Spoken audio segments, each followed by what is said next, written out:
তোমার 10টা নেকি লাভ হবে।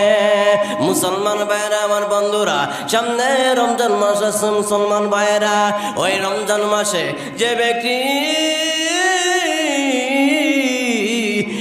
একটি হরফ পড়বে, একটি হরফের বিনিময় সে ব্যক্তি 70 নেকি লাভ করবেন। আল্লাহু আকবার, আরো জোরে বলি আল্লাহু আকবার। তুমি কেমন মুসলমান, পড়ে দেখো না কোরআন, কত শান্তি যে পাও মুসলমান বাইরে আমার।